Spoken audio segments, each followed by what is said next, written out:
Welcome to my channel Kakuli Justin cook. আজকের recipe broiler মুরগির ভিন্ন রান্না। তো প্রথমে আমি এখানে 600 গ্রামের মতো ব্রয়লার চিকেন নিয়েছি। তারপর এখানে আমি 1 চামচের মতো গুঁড়া দুধ দিয়ে দিলাম, 1 চামচ জিরে বাটা দিয়ে দিচ্ছি। তারপর এখানে 1 চামচ ধনিয়া বাটা দিয়ে দিলাম। তারপর এখানে হাফ চামচ আমি আদা বাটা দিয়ে দিচ্ছি। তারপর আমি এখানে দিয়ে দিচ্ছি 1 চামচ পরিমাণ রসুন বাটা।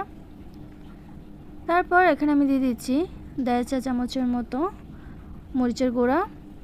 তো আপনারা ঝালটা যে যেমন পছন্দ করেন সেই অনুযায়ী দিয়ে দিবেন। তারপর এখানে আমি 1 চামচ দিয়েছি হলুদের গুঁড়া।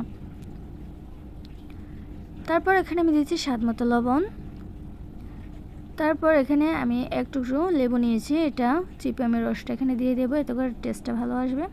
তবে আপনারা চাইলে এটাকে স্কিপ করতে পারেন অথবা লেবুর বদলে আপনারা টক দইও ব্যবহার করতে পারেন। তো লেবুর রসটা আমি এখানে দিয়ে দিলাম। তারপর এখানে দিয়ে দিচ্ছি বড় সাইজের 2টো পেঁয়াজ কুচি।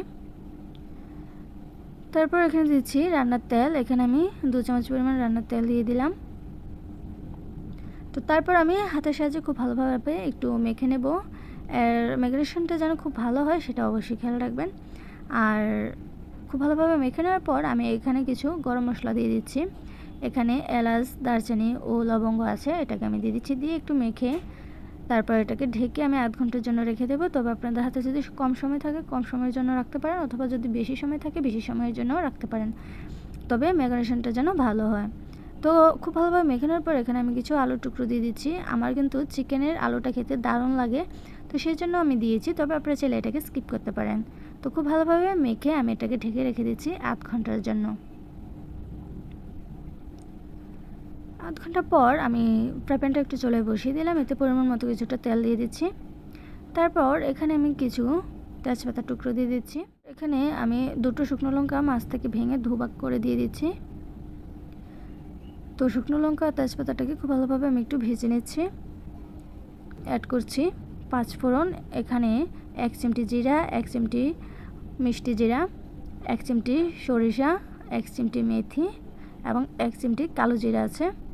তো চিকেনটা দেওয়ার পর আমি একটু নেড়ে চেড়ে দেবো।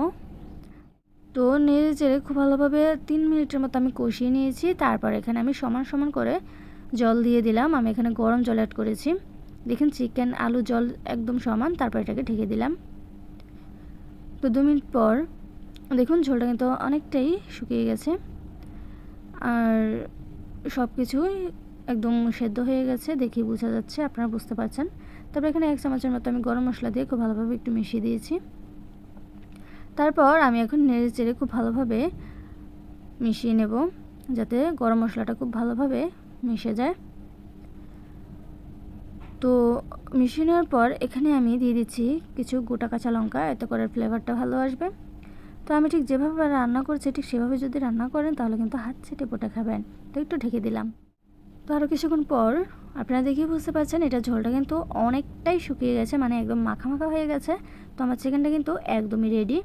সো ভিউয়ার্স, আপনারা দেখেই বুঝতে পারছেন এই চিকেনটা কতটা মজার আর কতটা দুর্দান্ত আর কতটা সহজ। এটা অবশ্যই বাসায় একবার তৈরি করে দেখবেন। যদি ভালো লেগে থাকে তাহলে অবশ্যই লাইক, কমেন্ট, শেয়ার, সাবস্ক্রাইব করে দিবেন। Bye bye.